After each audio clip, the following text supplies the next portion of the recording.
Welcome to the last topic in physics, radioactivity. This topic is very short and it's going to be delivered in a single video. We're going to start with an introduction to radioactivity, then we're going to take a look at radioactive decay. When we get done with what is called radioactive decay, we're going to take a look at a concept of half-life.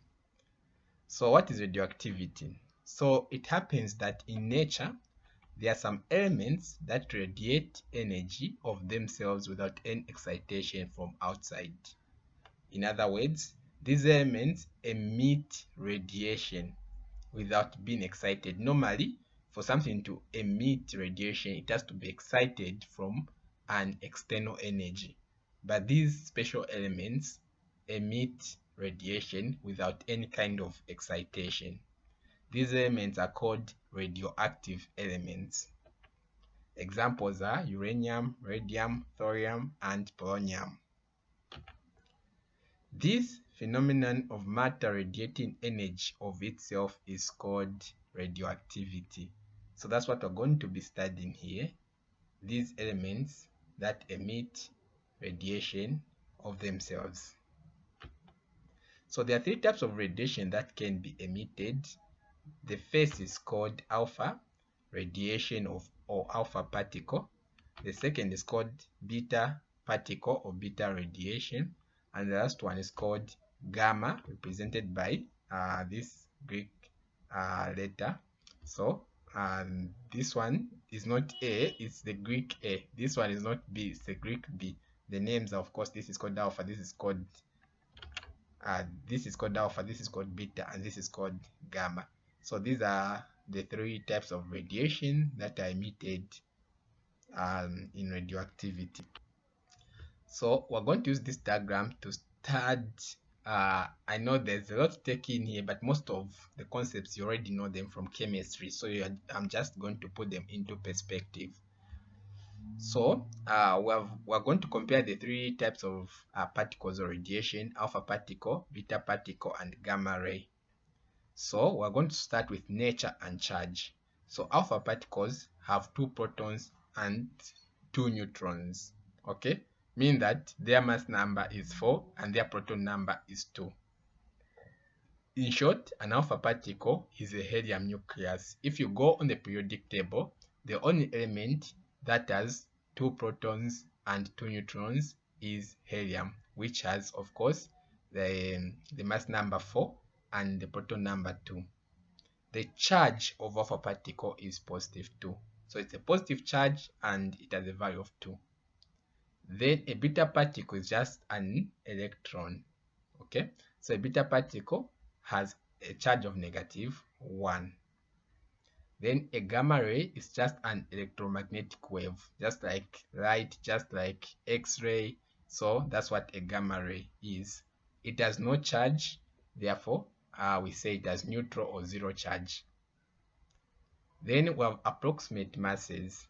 So for the alpha particle, the approximate mass is equal to 4 proton masses. That is, the mass of alpha particle is equal to the mass of 4 protons, but it is made of 2 protons and 2 neutrons. Okay. Then for a beta particle, the mass is the mass of an electron, which we learned in chemistry as 1 over 1800 of proton mass.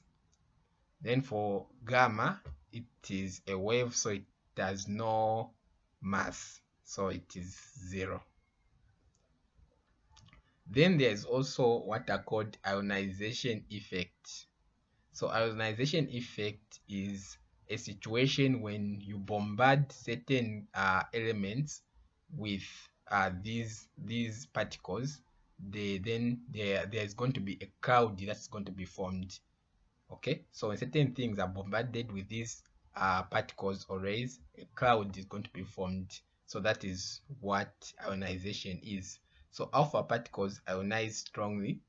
Beta particles, it's a weak ionization, and gamma, it's very weak. Then we'll go to range in air. So we're talking about the wavelength. So the range in air for alpha particle, it's very short. For a beta particle, it is short. Then gamma rays are long. penetrating power is the ability of these particles or rays to pass through obstacles, to pass through holes, to pass through metals and the likes. So alpha particles, they are very weak, they cannot penetrate. Beta particles, they are weak, meaning that they are a bit strong as compared to alpha particles, while gamma rays are strong. Then what is it that can absorb these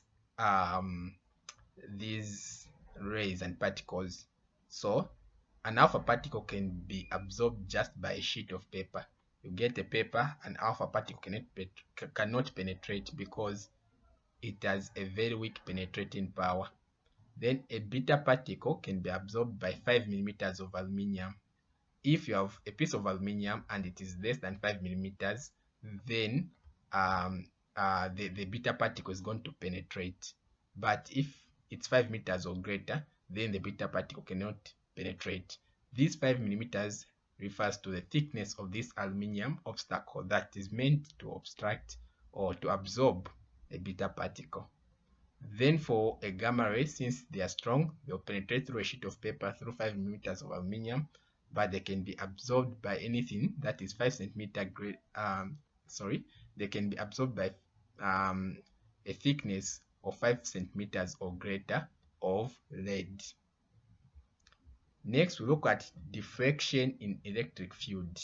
So if there's an electric field, of course, an electric field is made of one side being positive, the other side being negative.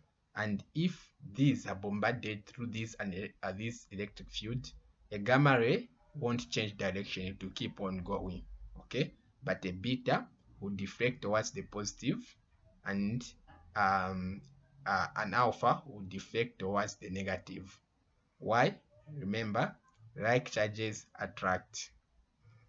Unlike charges attract. Unlike charges attract. Beta is negative, so it will be attracted to the positive, while alpha is positive, it will be attracted to the negative. If you again bombard them through a magnetic field, oh, by the way, before I can even go here, other than just where they get attracted, you can also compare them in terms of how much they are deflected in electric field. So alpha particle is not that much deflected, as you can see. Then beta is deflected by much, as you can see, it has been deflected here. Well, gamma is not deflected. Then deflection in the magnetic field, again, gamma is never deflected. Well, beta particle is deflected largely as compared to alpha particle, which is not deflected that much. So in this case, the magnetic field should be pointing, should be perpendicular to where we are bombarding them, where they are passing. By that, I mean the magnetic field should move from the screen coming towards us. That should be the direction of the magnetic field. Next, we look at radioactive decay. So a nucleus sometimes gains extra energy and becomes unstable. It tends to emit radiation such as alpha particle, beta particle, and gamma rays until a stable atom is reached. Okay, so what we're talking about is basically the core concept of radiation, where a nucleus emits radiation. So this is near the same as what I explained. The only difference here is I'm emphasizing on the fact that this radioactivity comes about when the nucleus has gained some extra energy. Then when that happens, this nucleus is going to be unstable, and for it to be stable, it wants to lose weight, so to speak, to remove the extra radiation, and those extra radiation are removed through alpha, beta, and gamma rays. So this emission of particles is called radioactive decay. So radioactivity is just the phenomenon of emitting radiation, but this process by which a nucleus is going to emit this radiation so that it becomes stable, we usually call it radioactive decay.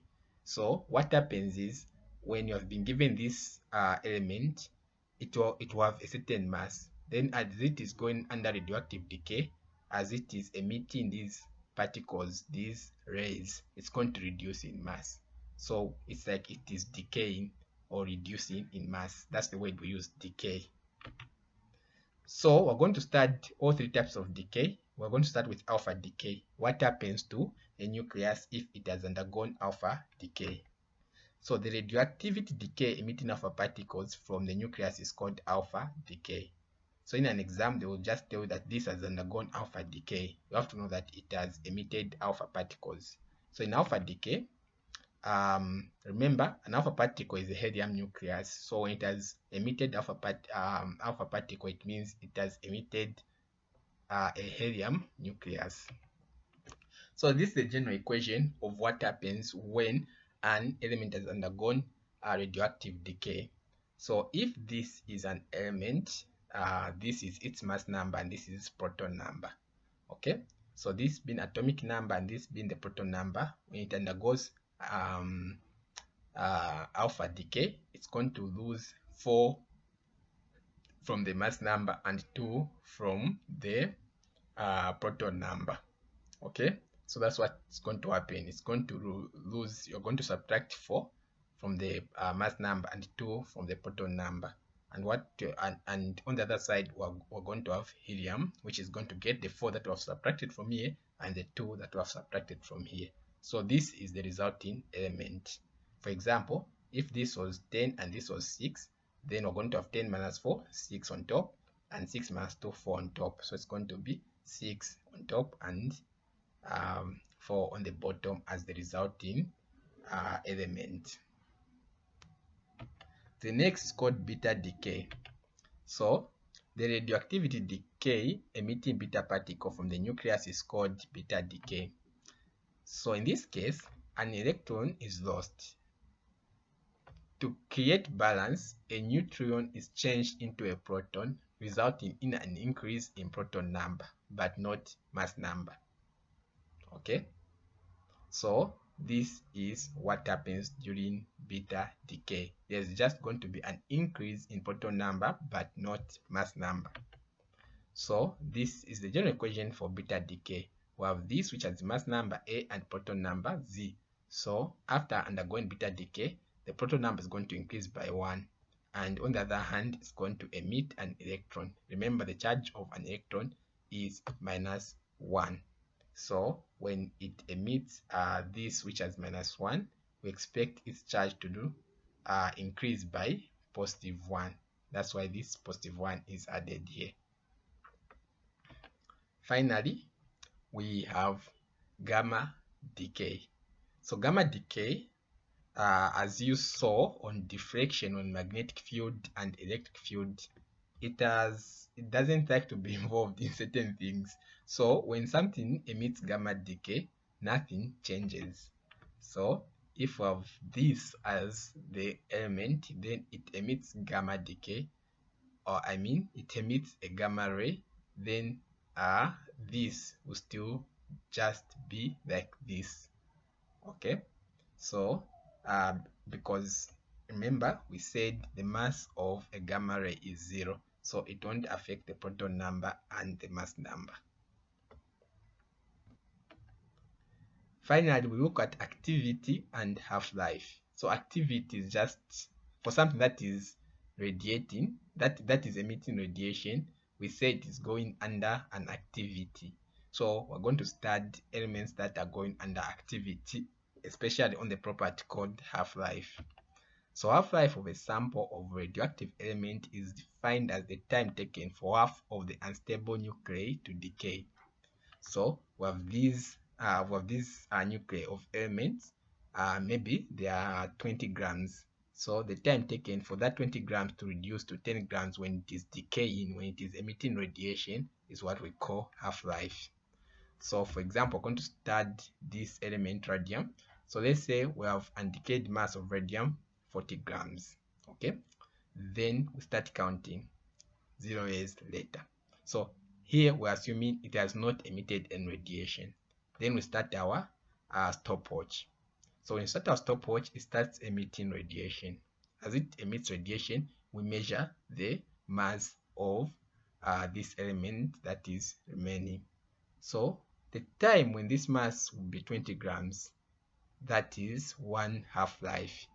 So if that time is 1600 years later, then we say the half-life of radium is 1600, because it's 1600 years, because it reduces by half after 1600.